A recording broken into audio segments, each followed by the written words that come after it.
ভূতভার্স। এখানে সত্য ভৌতিক ঘটনা শোনানো হয়। Hello horror lovers, welcome back to Bhutvars. আমি দেবস্মিতা। এই চ্যানেলে আমি প্রতি শুক্রবার ও রবিবারে ভারতীয় সময় ঠিক রাত 10টা বা বাংলাদেশ সময় ঠিক রাত 10:30টায় লোকেদের জীবনে ঘটে যাওয়া সত্য ভৌতিক ঘটনা তোমাদের শোনাই। ঘটনাগুলো শুনে তোমরা বিশ্বাস করবে কিনা সেটা একান্তই তোমাদের ব্যক্তিগত সিদ্ধান্ত। আপাতত এই ঘটনাগুলোকে এন্টারটেনমেন্টের একটা মাধ্যম হিসেবে বিবেচনা করে শুনতে থাকো ভূতভার্সের আজকের এপিসোড। তো চলো বেশি কথা না বাড়িয়ে আমি তোমাদের হোস্ট দেবস্মিতা আছি তোমাদের সাথে। শুরু করা যাক ভূতভার্সের একটা নতুন হরর পডকাস্ট আর এপিসোড নাম্বার 33। আজকের এপিসোডে আমি তোমাদের যে ঘটনাটা শোনাতে চলেছি সেটা দীপায়ন সাহা আমাকে ভূতভার্সের ফেসবুক পেজ ইনবক্সে লিখে পাঠিয়েছেন। হ্যাঁ, তোমরা ঠিকই আন্দাজ করতে পেরেছ, আজকের এপিসোডেও আমরা দীপায়নদার ঘটনাই শোনাবো। দীপায়নদা আমাকে টোটাল 4টা ঘটনা লিখে পাঠিয়েছেন। আজকের এপিসোডে আমরা দীপায়নদার 3 নম্বর ঘটনাটা কভার করব। আর নেক্সট এপিসোডে দীপায়নদার শেষ এবং 4 নম্বর ঘটনা আসতে চলেছে। দীপায়নদা ভবিষ্যতে আমাদের আরও ঘটনা যদি লিখে পাঠায় তাহলে সেগুলো ভূতভার্সে শোনানো হবে। তো চলো বেশি কথা না বাড়িয়ে দীপায়নদা আমাকে যেভাবে লিখেছেন আমি ঠিক সেভাবেই পড়ে শোনাচ্ছি। নমস্কার দেবস্মিতা বোন, আমি দীপায়ন সাহা দার্জিলিং জেলার শিলিগুড়ি থেকেই লিখছি। আমি তোমার ভূতভার্সের একজন বড় ভক্ত এবং নিয়মিত শ্রোতা। এই ঘটনাটি ঘটে আমার বাবার একজন বন্ধুর মেয়ে এবং তাদের পরিবারের সাথে। ঘটনাটা আমি আমার বাবার মুখ থেকেই শুনেছি। এবার সোজা ঘটনায় আসা যাক। বাবা আমাকে যেভাবে বলেছেন আমি তোমাকে ঠিক সেভাবেই লিখছি। আমার বন্ধু কলকাতার একটা গভর্নমেন্ট অফিসে চাকরি করত, ট্রান্সফারেবল জব। তাই কয়েক বছর কলকাতাতে থেকে সেই বন্ধু তার বউ বাচ্চাকে নিয়ে শিলিগুড়িতে শিফট হয়। তারা শিফট হওয়ার জন্য অনেক ফ্ল্যাট খুঁজেছিল, কিন্তু সেরকমভাবে তাদের কোনোটাই পছন্দ হচ্ছিল না। অবশেষে বাবার সাথে কথা বলে তারা একটা ফ্ল্যাটের হদিশ পায়। সেখানে ভাড়াটাও জায়গা আন্দাজে অনেকটাই কম ছিল। তারা কলকাতা থেকে আসার পর ডিরেক্ট সেই ফ্ল্যাটেই ওঠে। দিন কয়েক বেশ ভালোই কাটছিল, তবে ঘটনার অবনতি হওয়া শুরু হয় ফ্ল্যাটে ঢোকার 10 দিন পর থেকে। বাবার বন্ধুর যে মেয়েটার বয়স তখন মাত্র 6, সেই ফ্ল্যাটে অনেক সময় অনেক ঘটনার সম্মুখীন হয়। কখনো বাসনপত্র মেঝেতে ধুমধাম পড়ে যেত, আবার কখনো বা বাথরুম থেকে জল পড়ার আওয়াজ আপনা আপনি আসত। তারা এসব ঘটনাকে সেরকমভাবে প্রথমে গুরুত্ব দেয়নি। আরেকটা কথা জানিয়ে রাখি যে তারা কিন্তু বাঙালি হিন্দু ধর্মের মানুষ। কিন্তু একদিন রাতে যা ঘটল সেটা দেখে তারা স্তম্ভিত হয়ে গিয়েছিল। তখন রাত 2টো মতন বাজে। সেই বন্ধুর ওয়াইফের হঠাৎ ঘুম ভাঙে একটা গোঙানির শব্দ শুনে। তিনি উঠে দেখেন তার মেয়ে তাদের সাথে শুয়ে নেই। তিনি লক্ষ্য করেন তাদের পাশেই যে রুমটা, সেই রুম থেকে ওই গোঙানির আওয়াজটা আসছে। তিনি আস্তে আস্তে সেই রুমের দিকে যান এবং তিনি যা দেখেন তা দেখার জন্য তিনি একদমই প্রস্তুত ছিলেন না। তিনি দেখেন তাদের মেয়ে ওই রাত্রবেলা পিছনে ঘুরে হাঁটু গেড়ে বসে নামাজ পড়ছে। তিনি এমনটা দেখে সেখানে স্তম্ভিত হয়ে দাঁড়িয়ে পড়েন। তিনি বুঝে উঠতে পারছিলেন না যে তার মেয়ে নামাজ কেন পড়ছে।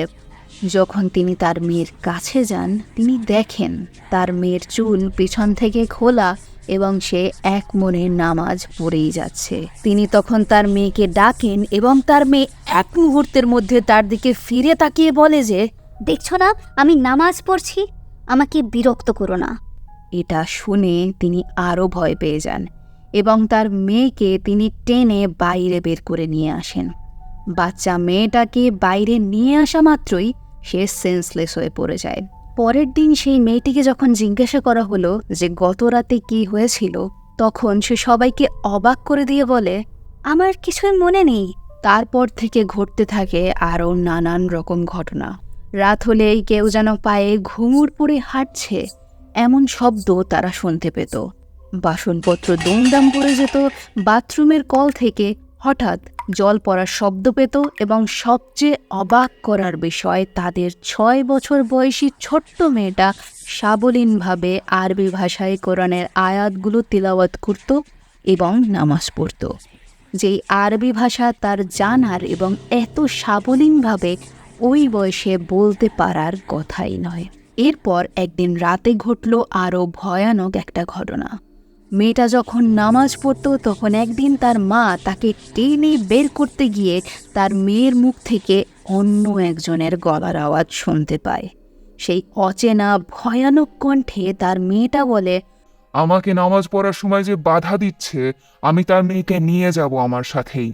এই কথাটা শোনার পর তার মা খুব ভয় পেয়ে যায় এবং তার মেয়েকে সেই রুম থেকে বের করে নিয়ে আসে এবং তারপর সে নিজেও সেন্সলেস হয়ে যায়। তারপর তার মা মেয়েটিকে নিয়ে একজন তান্ত্রিকের কাছে যায় এবং তাকে সব কথা বুঝিয়ে বলে।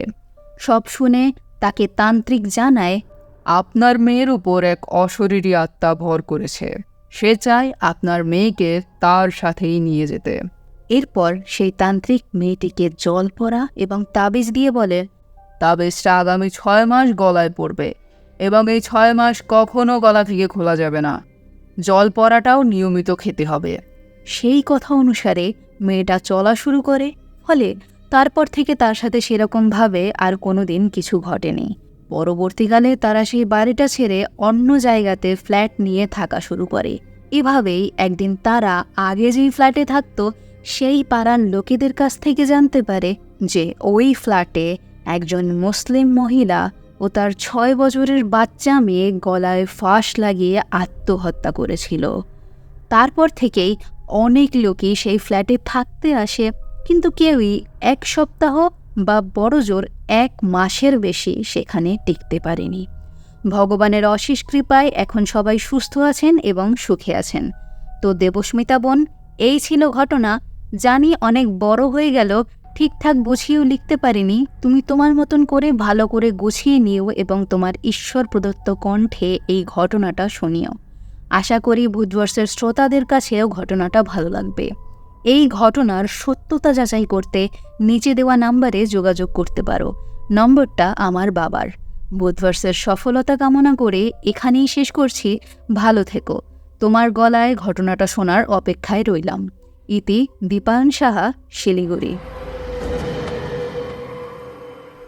অসংখ্য ধন্যবাদ দীপায়নদা আমাদের সাথে এত ভয়ানক একটা সত্যভৌতিক ঘটনা শেয়ার করার জন্য। তুমি শুরুর দিক থেকেই ভূতভার্সকে সাপোর্ট করে গেছো, আর এভাবেই আগামী দিনগুলোতেও এই পরিবারের পাশে থেকো। আরও বেশি করে ঘটনা লিখে পাঠিয়ে দিও আমাদের ঠিকানায়। আর ভালো থেকো দাদা।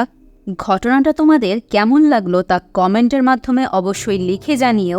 এই এপিসোডটা ভালো লেগে থাকলে লাইক আর বন্ধুদের সাথে শেয়ার করে দিও, কেননা তোমাদের ভালোবাসা আর সাপোর্টেই আমাদের এই ভূতভার্স পরিবার ধীরে ধীরে বড় হচ্ছে। এরই সাথে চ্যানেলটা সাবস্ক্রাইব করতে ভুলো না। আমি আবারও নতুন ভিডিও নিয়ে হাজির হব আগামী শুক্রবার অথবা রবিবার, ভারতীয় সময় ঠিক রাত 10টা বা বাংলাদেশ সময় ঠিক রাত 10:30টায়। শেষ করার আগে স্পষ্ট করে বলে দিতে চাই, ভূতভার্স কোনোভাবেই অন্ধবিশ্বাস বা কোনো কুসংস্কারকে প্রমোট করে না। ভূতভার্সের কাজ কেবল লোকেদের জীবনে ঘটে যাওয়া সত্য ভৌতিক ঘটনা উপস্থাপন করা। সেটাকে বিশ্বাস করা বা না করা একান্তই তোমাদের ব্যক্তিগত সিদ্ধান্ত। আর ভূতভার্সে তোমাদের বা তোমাদের চেনা পরিচিত কারোর সাথে ঘটে যাওয়া সত্য ভৌতিক ঘটনা শেয়ার করতে হলে কি করতে হবে জেনে নাও। ঘটনা শেয়ার করতে ভূতভার্সের official email address bhutvars@gmail.com email করতে হবে, অথবা ভূতভার্সের ফেসবুক পেজের ইনবক্সে গিয়ে লিখে পাঠাতে হবে। এছাড়া ভয়েস মেসেজ হিসেবে রেকর্ড করেও পাঠিয়ে দিতে পারো তোমাদের ঘটনা। তবে ভয়েস রেকর্ড করার সময় খেয়াল রেখো, যেই জায়গায় বসে তোমরা ঘটনা রেকর্ড করছো সেই জায়গাটা যেন একটু শান্ত বা শুনশান হয়। এর ফলে তোমাদের ভয়েস প্রসেস করতে আমার সুবিধা হবে। না হলে ব্যাকগ্রাউন্ডে গাড়ি এবং অন্যান্য নয়েজের কারণে তোমাদের বলা ঘটনা স্পষ্টভাবে শোনা এবং বোঝা যায় না।